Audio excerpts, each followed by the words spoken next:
Juliver Modesto Podcast, o seu canal de legislação de trânsito. Olá, sou Juliver Modesto, seja muito bem-vindo ao nosso podcast, o seu canal de legislação de trânsito. Este é o episódio número 104 da terça-feira, dia 14 de abril de 2020. Um oferecimento do Sind Autoescola SP, Sindicato de Auto e Motoescolas e Centro de Formação de Condutores no estado de São Paulo. No episódio de hoje eu separei os seguintes assuntos para tratar com você. Vou falar sobre a possibilidade ou não de se realizar o curso à distância para o processo de primeira habilitação. Um assunto que tem surgido com bastante frequência nesses tempos de pandemia. Então vou apontar qual é a legislação de trânsito hoje que está em vigor e as possibilidades que nós temos aí diante dessa necessidade de alterações no formato do processo de ensino-aprendizagem, se é realmente possível que esse curso EAD seja implantado ou não, até porque já tem alguns órgãos de trânsito que estão trabalhando estadualmente com esta possibilidade, embora não haja ainda, vou até antecipar aqui uma explicação, uma regulamentação do CONTRAN a esse respeito. Segundo assunto, vou falar sobre 5 curiosidades sobre os capacetes de segurança. Algumas questões que estão na legislação, em especial na resolução do CONTRAN número 453 de 2013, que talvez você, profissional de trânsito, instrutor na área, até já tenha o conhecimento, mas eventualmente para um ou outro aí pode ser que seja novidade. Só um instante que a gente já começa. Juliver Modesto Podcast, o seu canal de legislação de trânsito. Primeiro assunto, EAD para primeira habilitação. Importante destacar inicialmente que o artigo 141 do Código de Trânsito Brasileiro estabelece a competência do Conselho Nacional de Trânsito em regulamentar o processo de formação de condutores. O que significa que a formação teórico-técnica nos moldes como é feita hoje, com uma carga horária de 45 horas aulas no formato presencial, faz parte da regulamentação atual do CONTRAN. Nada impede que isso seja alterado por meio de resolução, não havendo nem mesmo a necessidade de mudança na lei. O artigo 147, que trata dos exames que devem ser realizados, prevê o exame teórico, até menciona apenas a legislação de trânsito e primeiros socorros, não engloba todos os conteúdos do curso teórico, embora isso tenha sido regulamentado também pelo CONTRAN, mas bastaria hoje que, para se cumprir a lei, o órgão de trânsito estadual fizesse apenas a prova relacionada ao conhecimento acerca de legislação de trânsito e primeiros socorros. Por que se exige uma carga horária mínima no Centro de Formação de Condutores para a formação teórica daquele candidato à habilitação? Porque em determinado momento o CONTRAN entendeu que isso era o mais adequado. Quem se habilitou antes de 1998, inclusive, não passou por nenhum curso teórico. Isso é novidade após o atual código por conta da regulamentação do CONTRAN. Inclusive o curso inicialmente, muitos de vocês se lembram, tinha uma carga horária de 30 horas aulas, depois teve um aumento para 45 horas aulas. Então essa formatação faz parte de uma decisão técnica por parte do Conselho Nacional de Trânsito. É claro que a realidade do processo de ensino-aprendizagem lá no início do Código, em 1998, é diferente do que temos hoje em virtude da tecnologia. O ensino à distância é uma evolução natural e contra a qual é difícil combatermos essa mudança no processo. Isso ocorre até mesmo em cursos de graduação, de pós-graduação, não seria diferente na formação de condutores. É claro que para aqueles que se dedicaram a se formar instrutor de trânsito, atuam na área, isso é um desafio. Enfrentar essa mudança a respeito da sua profissão. Mas o fato é que pode sim haver uma alteração normativa sem nem mesmo precisar de alteração no Código de Trânsito. Existem, inclusive, projetos de lei antagônicos que estão anexados um no outro para tratar do tema. Falei a respeito disso no episódio número 34, quando destaquei aí um possível fim das autoescolas como conhecemos hoje, tendo em vista toda essa mudança natural da tecnologia e das necessidades sociais. Recomendo depois que você ouça esse episódio. Mas então nós temos lá dois principais projetos na Câmara dos Deputados. Um do general Peternelli, outro do Abuani. O Abuani contrário aos cursos à distância, em quaisquer modalidades, inclusive nos cursos especializados, que hoje são regulamentados. E o general Peternelli em sentido contrário, prevendo até mesmo a formação autodidata. E aí a pessoa, tanto no ensino teórico quanto prático, ele deveria apenas demonstrar ao Detran que obteve os conhecimentos e as habilidades necessários para a condução de veículo automotor, por meio de uma prova. Tá? Então, hoje, se houvesse essa mudança, ela seria por meio de resolução do CONTRAN. Se a gente observar o que está em vigor atualmente na resolução 168 de 2004, nós vamos concluir que só é regulamentado o curso à distância para o curso de reciclagem para motorista infrator, a atualização para a renovação do CNH, que é para casos bem específicos, que são aqueles que se habilitaram antes de 98, não fizeram o curso teórico e eventualmente agora irão renovar o seu documento. Talvez até algumas pessoas estão nessa condição porque não usaram o documento de habilitação nesse período todo após ter vencido. Ele precisa fazer uma atualização para renovação. Se prevê até a possibilidade que seja autodidata ou à distância. A resolução 68 também prevê que aquele que está com o exame de aptidão física e mental vencido há mais de 5 anos, ao renovar a CNH, tenha que fazer esse curso de atualização para a renovação da CNH.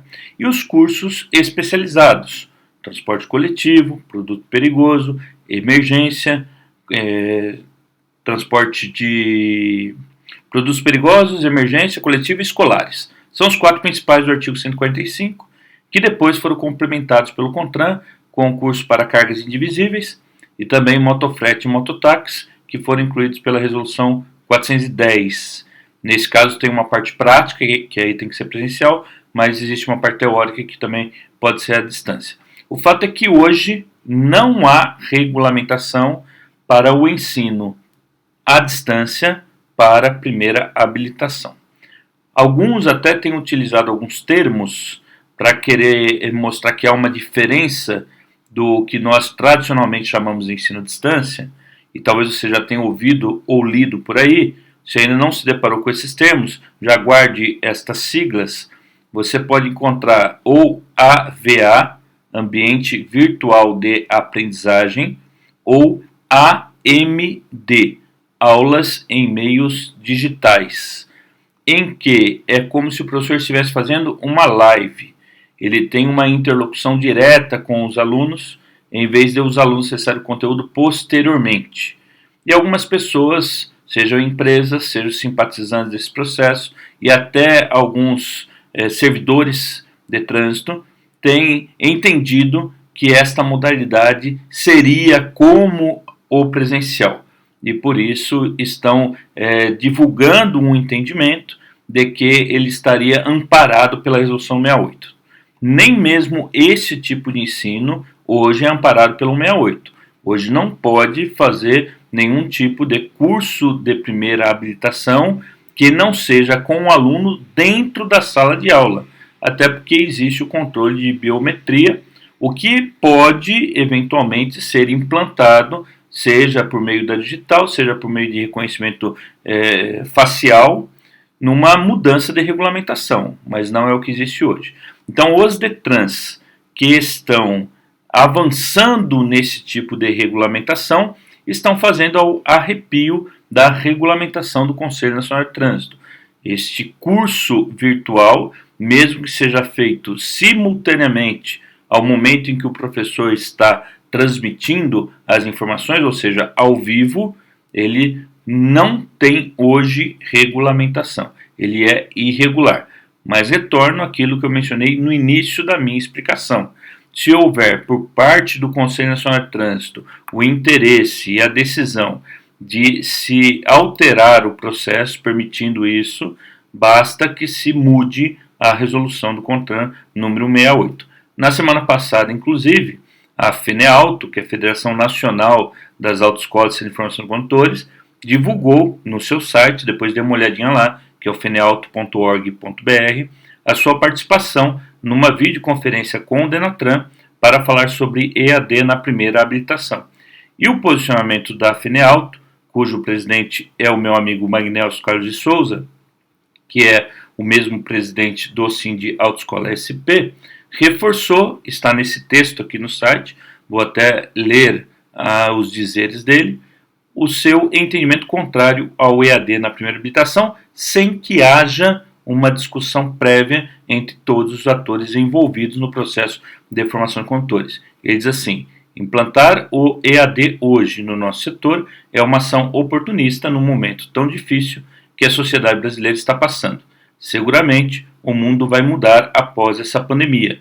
Entretanto, toda e qualquer mudança deve ser amplamente debatida com todos os envolvidos no sistema. Caso contrário, é oportunismo e vai atender apenas um pequeno grupo de interessados. Então, a FENEAUTO se colocou dessa maneira, no sentido de não aprovar apenas por causa da pandemia, a toque de caixa, essa formação à distância para a primeira habilitação.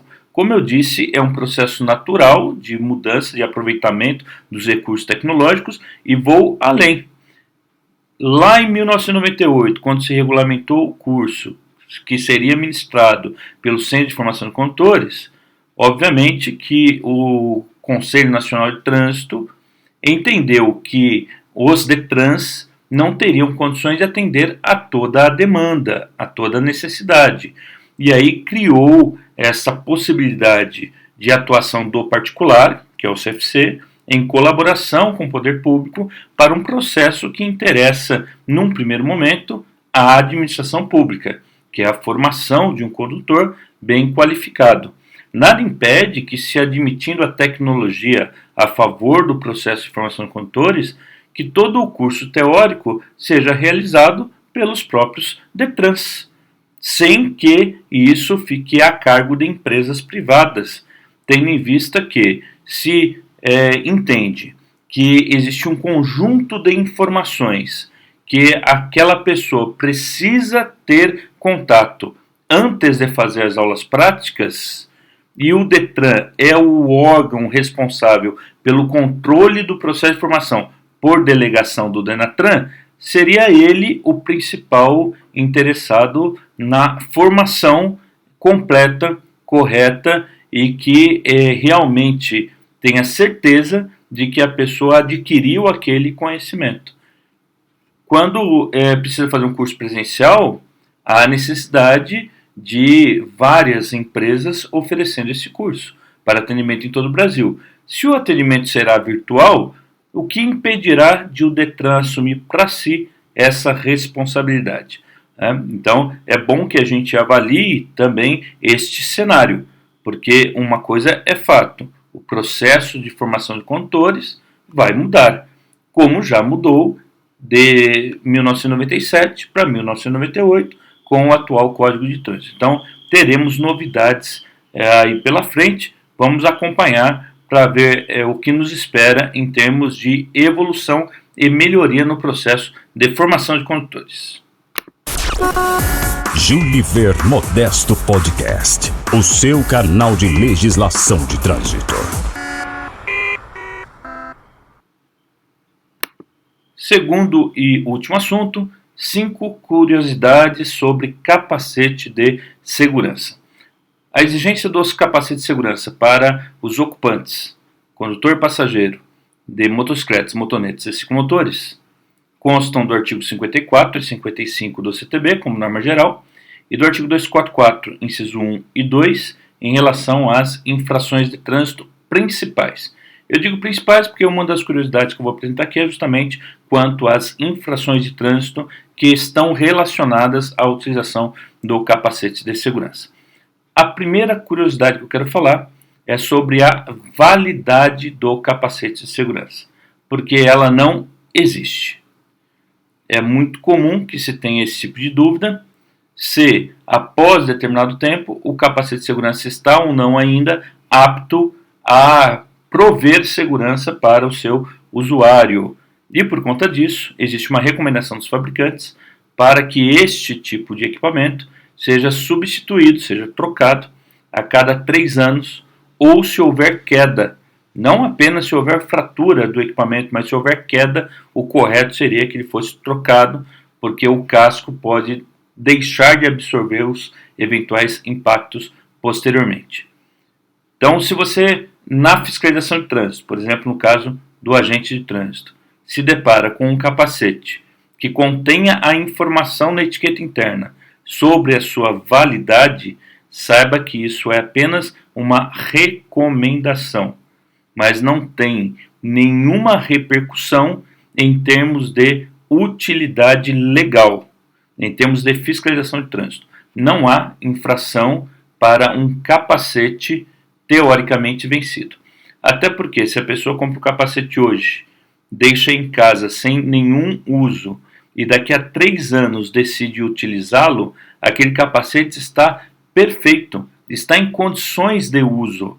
O problema é a utilização ininterrupta por 3 anos ou mais, porque a parte interna do capacete, que é formada por espuma e isopor, na maioria dos casos, acaba se amoldando a cabeça do usuário, e isso vai fazer com que, no caso de impacto, a absorção não será tão efetiva. Ok? Então não há validade do capacete para fins de fiscalização de trânsito. Segunda curiosidade: capacete de segurança para ocupantes de triciclos e quadriciclos motorizados. Embora o correto seria que esta exigência estivesse na lei, nós não encontraremos a previsão do capacete para estes veículos, nem na norma geral, artigo 54 e 55, e nem na infração do artigo 244. Não obstante, o CONTRAN regulamentou desde a primeira resolução, que era a resolução 20, hoje é a resolução 453, também para estes ocupantes desses veículos, a exigência do capacete. O CONTRAN, e eu já falei isso em outras oportunidades, não pode criar regras que não constam da lei, não pode inovar na ordem jurídica. Inclusive o próprio Supremo Tribunal Federal já se posicionou nesse sentido, já comentei em outro episódio, muito embora hoje a decisão do STF não podemos dizer que tem total aplicabilidade, porque o acórdão não foi até hoje publicado. Mas o fato é que a exigência hoje consta tão somente de resolução, que é ato normativo, não consta de lei, nem para triciclo e nem de quadriciclo. Terceira curiosidade: certificação do Inmetro e selo refletivo.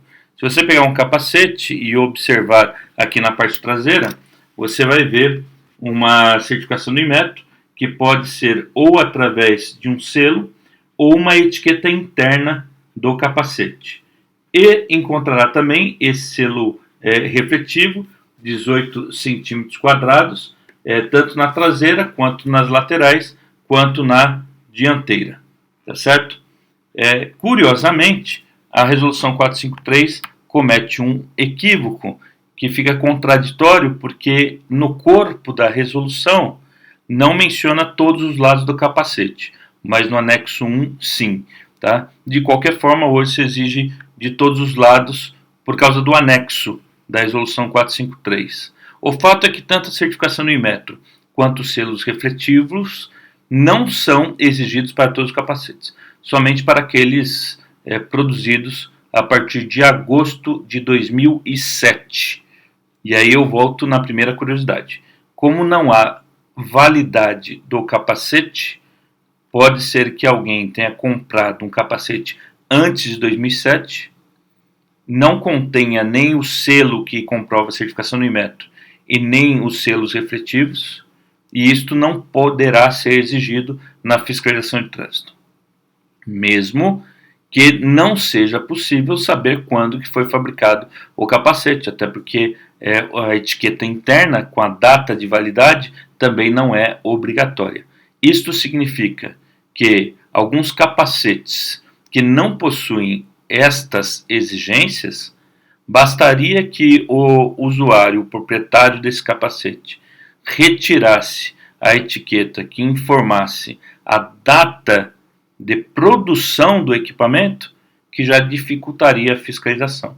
Porque eu só posso cobrar na fiscalização se eu souber que aquele capacete foi fabricado a partir de agosto de 2007, que foi quando essa exigência foi implantada, e aí o CONTRAN manteve essa data na Resolução 453 de 2013, apenas a partir de 1º de agosto de 2007.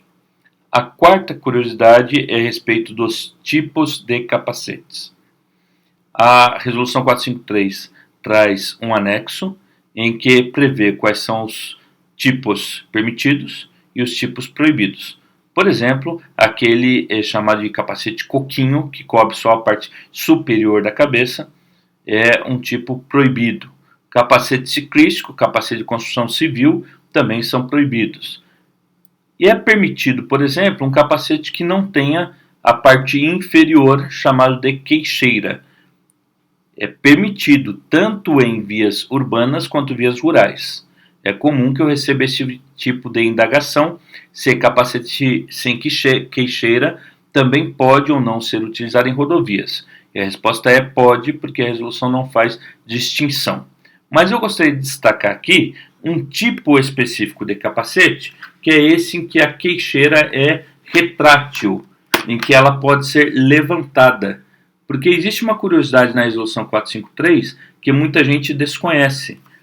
Esta queixeira deve estar o tempo todo abaixada e travada quando o condutor ou o passageiro estiver com o veículo em circulação.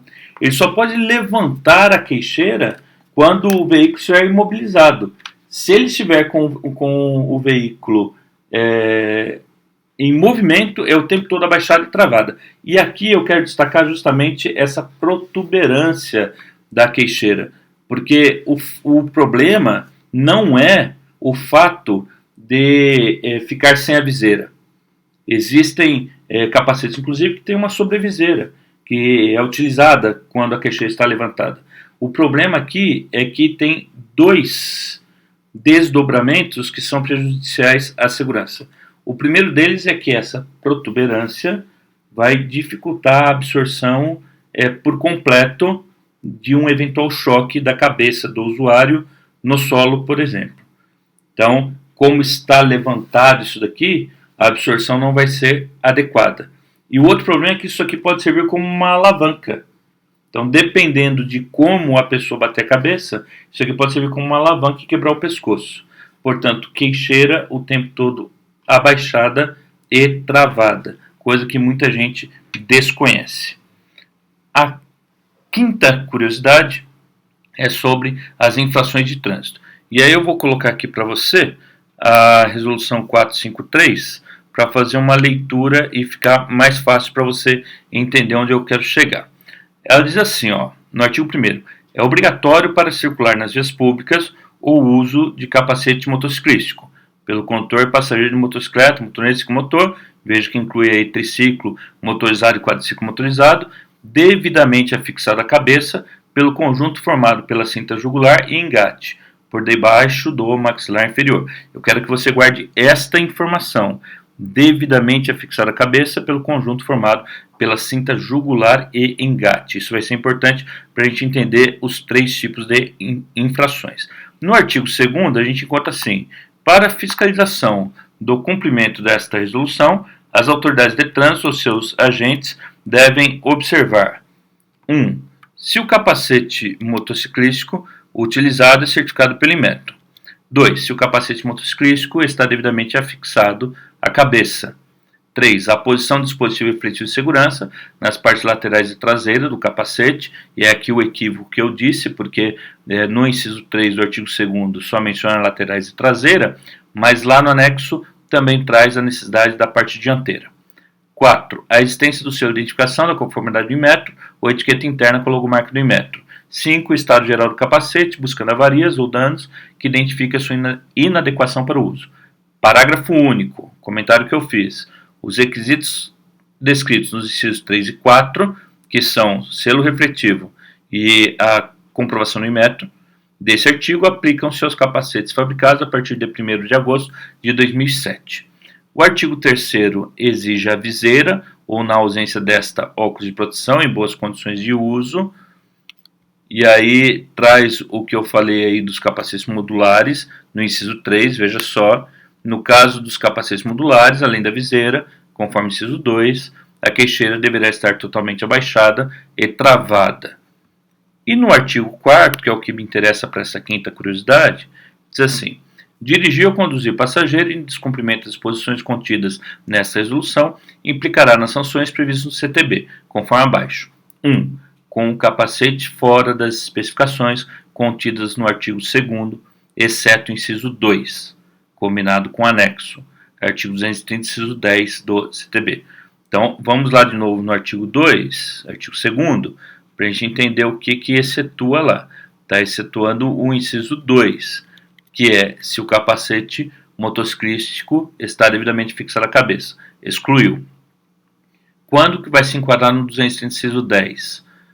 Quando não for certificado pelo Inmetro, quando não tiver dispositivo retrorefletivo, quando não tiver o selo de identificação do Inmetro ou etiqueta interna, nesses dois casos só para os produzidos a partir de agosto de 2007, e o último, o estado geral do capacete, buscando avarias ou danos que identificam sua inadequação para o uso. Como eu disse, não se olha a validade, mas olha estado geral. Tá? Nestas situações, o CONTRAN entende que a infração do artigo 230, inciso 10, o que, na minha opinião, é um equívoco, porque o 230, inciso 10 é conduzir o veículo com equipamento obrigatório em desacordo com as condições regulamentadas pelo CONTRAN. E o equipamento chamado capacete não é um equipamento obrigatório do veículo. Até porque se fosse, quando a pessoa compra uma motocicleta, tinha que vir 2 capacetes juntos, né? Porque todo veículo deve ser comercializado com os equipamentos que são obrigatórios. Houve por parte do CONTRAN, não na resolução 453, mas anteriormente também havia esse erro, um equívoco em estabelecer a infração como se fosse de equipamento obrigatório em desacordo.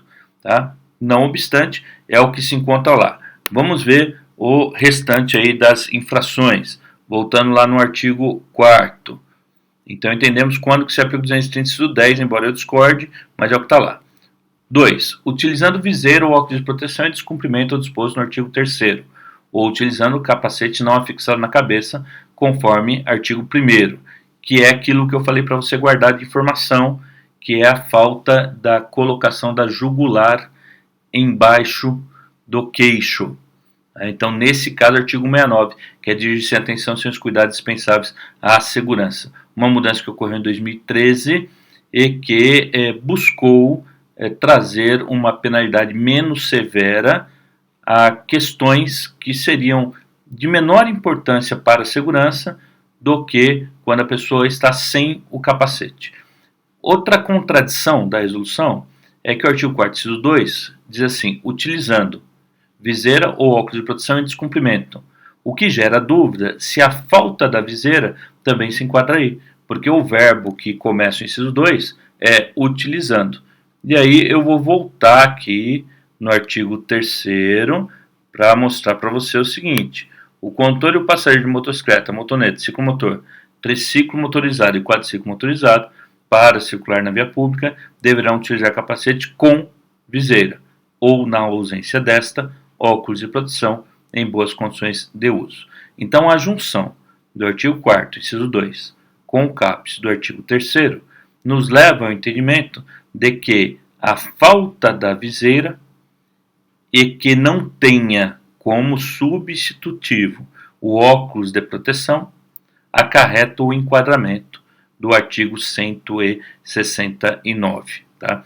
Algumas pessoas, inclusive, com a decisão do Supremo Tribunal Federal sobre a competência normativa do CONTRAN passaram a divulgar o entendimento de que esse enquadramento do artigo 69 não seria mais possível, porque o CONTRAN não poderia criar inovações, né, na sanção administrativa a ser aplicada, ainda que fosse nesse caso para beneficiar o condutor. Hoje a gente ainda tem que tomar cuidado, porque, como eu disse anteriormente, esta ação direta de inconstitucionalidade ainda não teve a publicação do seu acórdão e é possível que o CONTRAN mude esta resolução antes mesmo de que ela tenha a aplicabilidade plena. Hoje, eu entendo que o artigo 69 continua sendo aplicável à falta da viseira e nas condições lá do artigo 4º, inciso 2. Vamos ver a última situação do artigo 4º sobre a infração de trânsito. Então, no inciso 3, nós temos assim: não uso de capacete motociclístico, capacete não encaixado na cabeça ou uso de capacete indevido, conforme anexo. Incisos 1 ou 2 do artigo 244 do CTB, conforme o caso, porque o 1 é para o condutor, o 2 é para o passageiro. Então veja, não uso do capacete, capacete não encaixado, que não se confunde com a falta da jugular. Esse caso é aquele capacete que a pessoa deixa como se fosse boné, né, só na parte superior da cabeça, não encaixa totalmente, ou uso de capacete indevido, como aquelas situações que eu mencionei, da pessoa que está com capacete ciclístico ou capacete coquinho, cobrindo só a parte superior. Tá? A questão da queixeira vai entrar no mesmo enquadramento da viseira, artigo 169. Veja então que temos 3 infrações distintas: ou equipamento obrigatório em desacordo, que eu discordo, mas é o que está lá, ou 169, falta de atenção, cuidado dispensado de segurança, ou a infração própria de capacete. Essas são as 5 curiosidades que eu trouxe sobre capacete de segurança. Espero que você tenha aprendido alguma coisa e tenha gostado. Esse foi o episódio de hoje. Te aguardo no nosso próximo episódio. Um grande abraço e até lá. Juliver Modesto Podcast, o seu canal de legislação de trânsito.